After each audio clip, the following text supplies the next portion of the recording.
لائیں کہیں کہ ہمارا رب اللہ ہے، پھر اس پر جم جائیں۔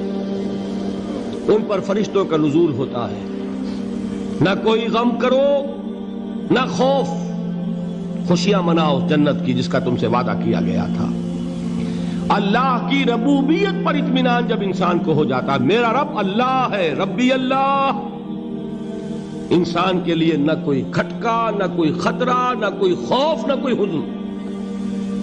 جو کچھ ہو رہا ہے کس کے اذن سے ہو رہا ہے؟ اللہ کے اذن سے۔ اللہ کے اذن کے بغیر پتا تک نہیں ہلتا۔ یہ کوئی اندھا بہرا مادہ نہیں ہے جس سے مجھے کوئی خوف ہو۔ اندھا بھینسا چلا آ رہا ہو اس سے تو ڈرنے کا ہر انسان کو ڈرنا چاہیے، نہ معلوم کس کو ٹکر مار دے۔ لیکن نہیں، اس کائنات کو چلانے والا ایک سمیع و بصیر خدا ہے۔ وہ جو میرا دوست ہے، میرا ولی ہے۔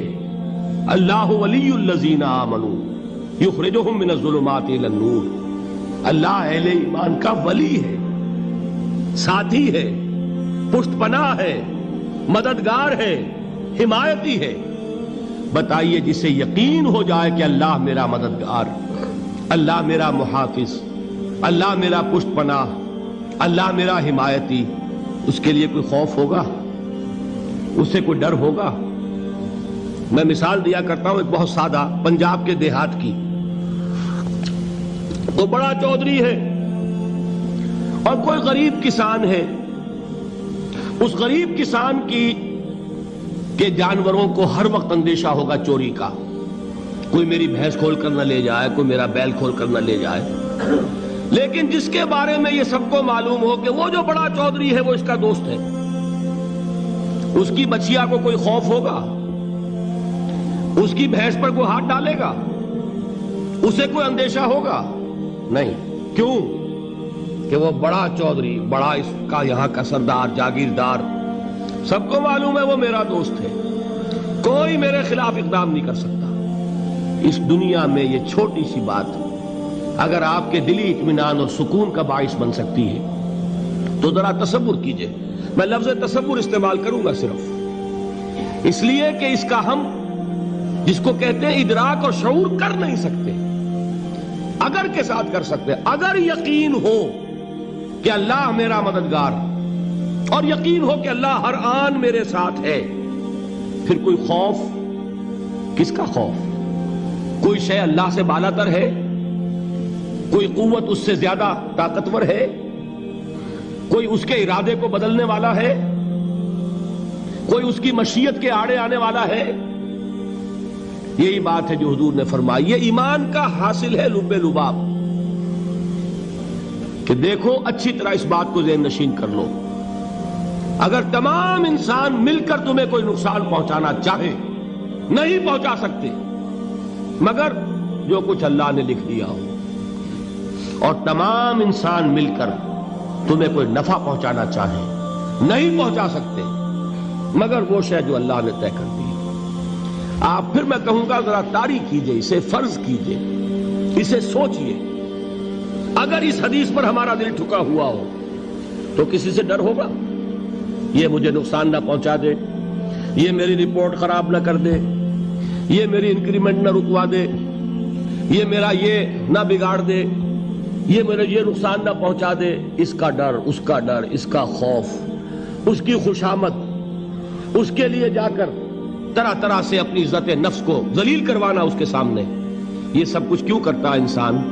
جب سمجھتا ہے کہ اس کے ہاتھ میں میرا کوئی نفع ہے، اس کے ہاتھ میں میرے لیے کوئی ضرر ہے، یہ مجھے کوئی غضب پہنچا سکتا ہے، یہ مجھے کوئی نقصان پہنچا سکتا ہے، یہ میرا کوئی کام بنا سکتا ہے، یہ میری کوئی ضرورت پوری کر سکتا ہے، اسی کا نام شرک ہے۔ جہاں آپ نے یہ سمجھا کہ غیر اللہ کے اندر کوئی طاقت موجود ہے وہی شرک ہے۔ بتوں سے تجھ کو امیدیں، خدا سے نومیدی، مجھے بتا تو صحیح اور کافری کیا ہے؟ شرک تو یہ ہے۔ جس پر بھی تمہیں یہ خیال ہے، کلمہ ہے یہ کلمہ سوم، لا حول ولا قوت الا باللہ، ذرا اس پر دل کو کبھی اگر آپ تصور کریں، پھر فرض کریں، دل ٹھک جائے اس پر، کوئی طاقت نہیں۔ یہی بات تھی جو شیخ عبد القادر جیلانی رحمۃ اللہ علیہ نے اپنی وصیت میں اپنے بچے سے کہی.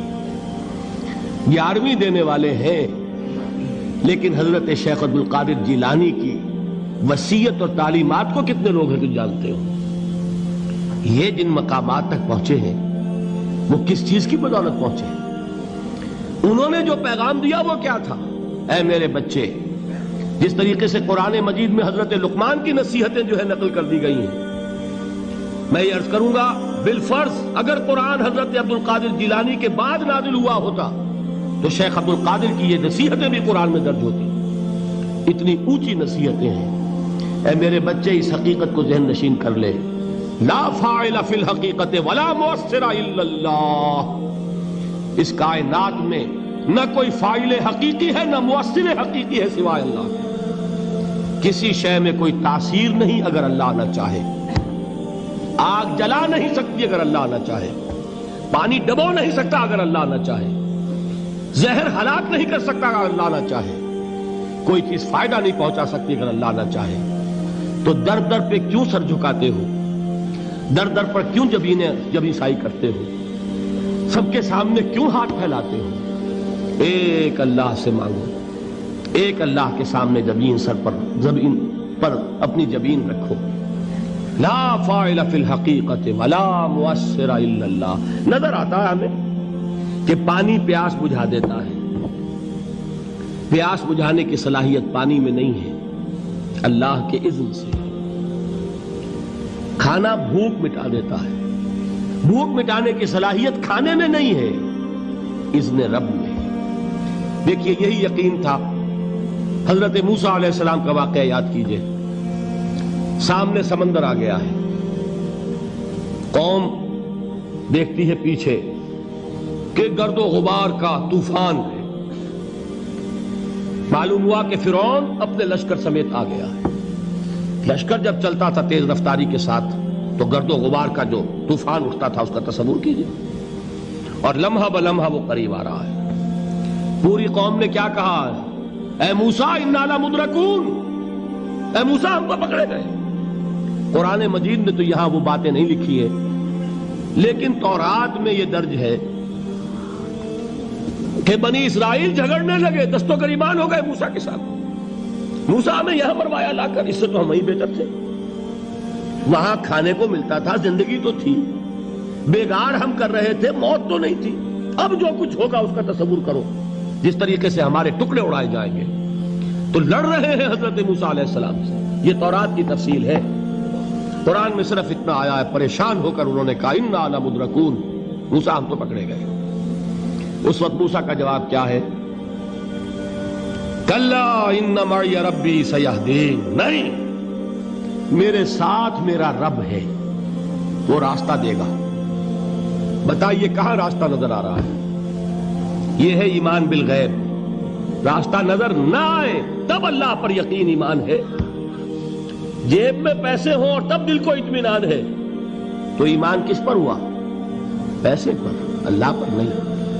جب وسائل و ذرائع نہ ہو اور پھر یقین ہو کہ اللہ مسبب الاسباب ہے، وہ اسباب کا پابند نہیں ہے، وہ اسباب کا محتاج نہیں ہے، اسباب اس کے محتاج ہے. اگر یہ یقین ہے تو اللہ پر ایمان ہے.